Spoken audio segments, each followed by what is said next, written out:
another segment which I'm going to give you guys. Now this, right, has nothing to do with drumming, but everything to do with any instrument that you play. Now listen, it's not my favorite thing to do, but I learned how to sing, primarily backup stuff, backup harmony. I don't have a lead singing voice, but my harmonies were pretty good. Here's what I want to suggest. Particularly, if you're a drummer and you want to work, try to develop your ability to sing.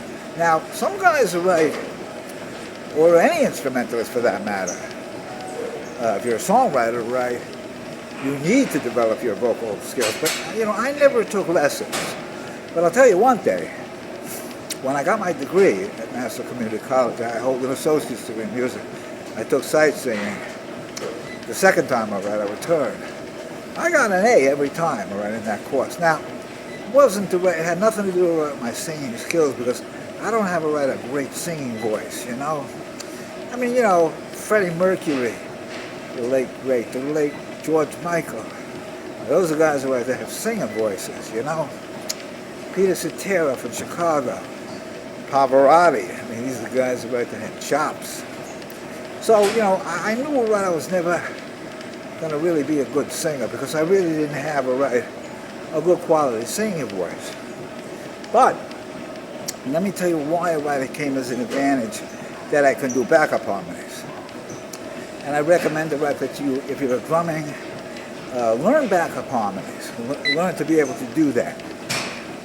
You can actually probably learn how to do good backup harmonies if you've never had any singing experience with a good vocal teacher who can actually show you how to create harmonies.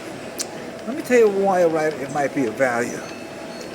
I got a couple of jobs early in my playing career, when I was playing all those big nightclubs on Long Island.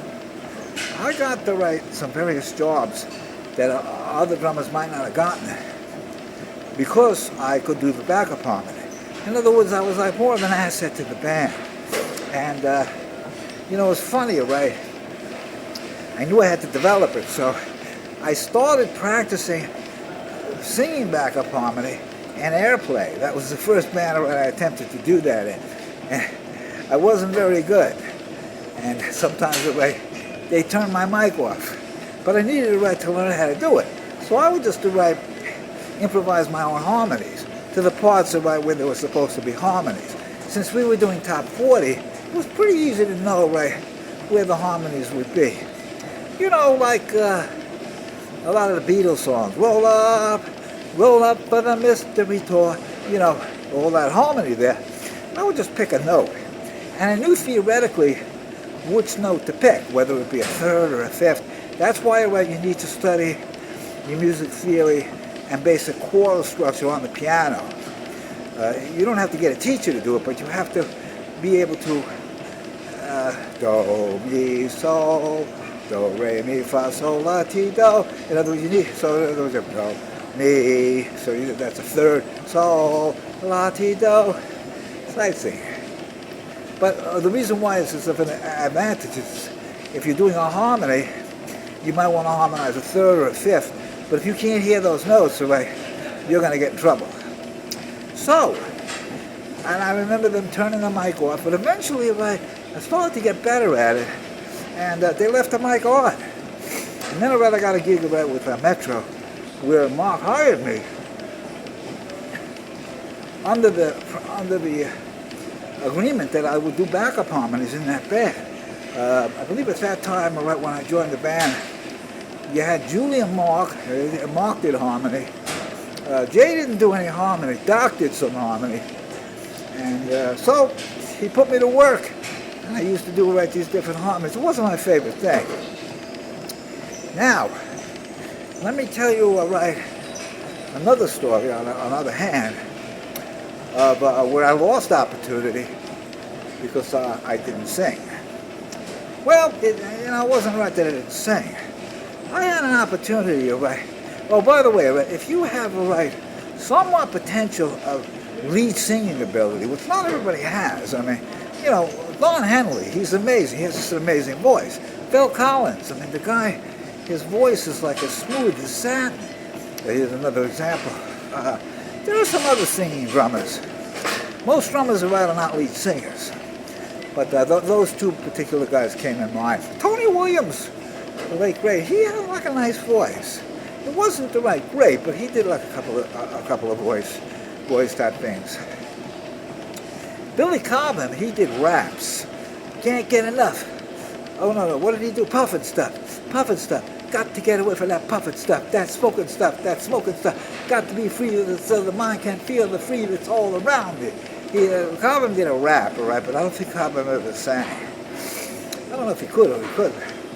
But I'll just give you an example of an opportunity right that I lost because I wasn't a really good lead singer. I had the opportunity right to audition for this band, East Coast. They were a Chicago tribute band, and I was so excited.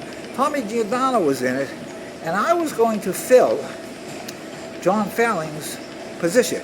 He was the drummer in that band, and John Falling was leaving because he wanted to do club dates where there was a lot more money. John Falling, by the way, played in that band Manster I mentioned to you about. Wow! John Falling is a great, great, great drummer. Amazing drummer. I wonder whatever happened to him. John, if you're out there, call me, man. I'd love to catch up with you. We went to school together. He was I think 1 year older than me, because he graduated before I did. He was in Alan Hertzberg's class. Alan, all right, was 1 grade higher than me. So I tried out, all right, for this East Coast band. And, you know, I knew the Chicago stuff by heart. I mean, I could play that stuff with my eyes closed. But I didn't get the gig. And I'll tell you why.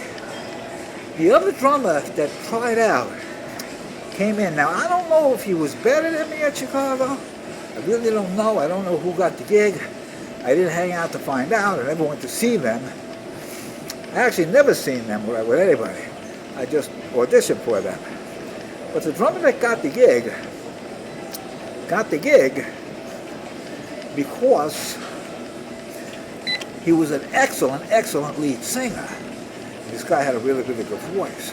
And that's what I was told later, that, you know, I think Paul, right, it was, the trombone player, said, you know, you did not get the gig right for your drumming ability. You didn't get the gig right because the drummer that came after you had a kicking lead singing voice. And we hired him because we wanted to have somebody that could take some more of the vocal, you know, the vocal chores of the band. And they didn't get the gig, you know. And I'm wondering, all right, I wouldn't be surprised, all right, if a drummer who got that gig wasn't as good as me at playing in Chicago.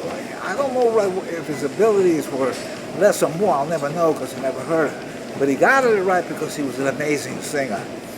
And, you know, I lost that one. There wouldn't have been anything right that I could have done, and I didn't feel bad about it. You know, I was disappointed. But I knew, right, that my singing voice is no good. I remember I was almost going to join these guys, Full House, all right?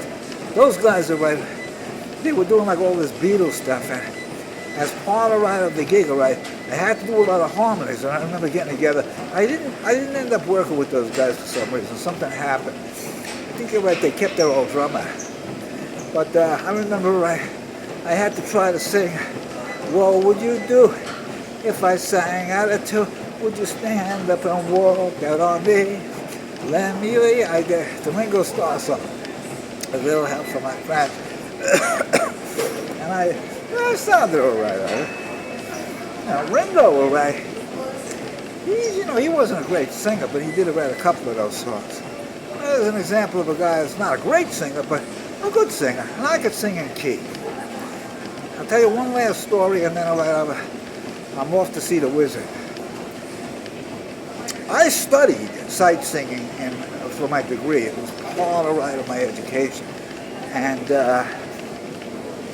I remember, I really worked hard on it. I mean, you had to read actual notation. And you had to practice, triads like do, re, mi, fa, sol, la, ti, do, do, mi, sol, la, la, ti, do, shape. And I had to read, right? It was out of a sight singing book. I had to sight read this stuff and sing it. And even though I didn't have a really good quality voice, I practiced the daylights out of those exercises. I used to go like do, re, mi, do, ba, da, da, da, da, da, da, da, da, da, da, you know. And I used to go, I used to do like arpeggios, do, mi, sol, do, do. Well, in any event. But here's a story that's really cool. I got an A, all right, every semester because I really, really practiced the exercises that Professor Bobo gave me. This is a funny story. The class is singing. We're going through this composition. It's like, you know, maybe you're right, a page long, and everybody, the whole class is singing, all right? And everybody else, all right, fell out, all right, because they couldn't cut it. It was a really complicated poem. It had a lot of syncopations in it, and it was really complicated. There was some chromatics in it, and and I'm still going, and Bobo goes, "Keep going, Jeff, keep going." And I finished the composition perfectly, and the class gave me like an ovation. It was the funniest, stupidest thing right that I ever heard, because I'm terrible. Right? I have like the worst voice. The people right that couldn't cut it, there were some vocal people right in that class that were in chorus that were kicking singers. I mean, but I got the better grade because I practiced it. Whereas some of the singers that might have had great voices, if they didn't practice it, they weren't coming out of there with age. You know, some of them were lucky right to even pass the course. So what I'm saying is you have to practice, and if you practice, you'll get good results. I can't believe Bobo let me do that though. You know, it was really funny. You know, I had a good time. Everybody was joking with me about that after that. You know, Jeff Inbaker kept going, and everybody else fell apart. Fantastic. I hope you guys like my story. See you in another story. Thank you.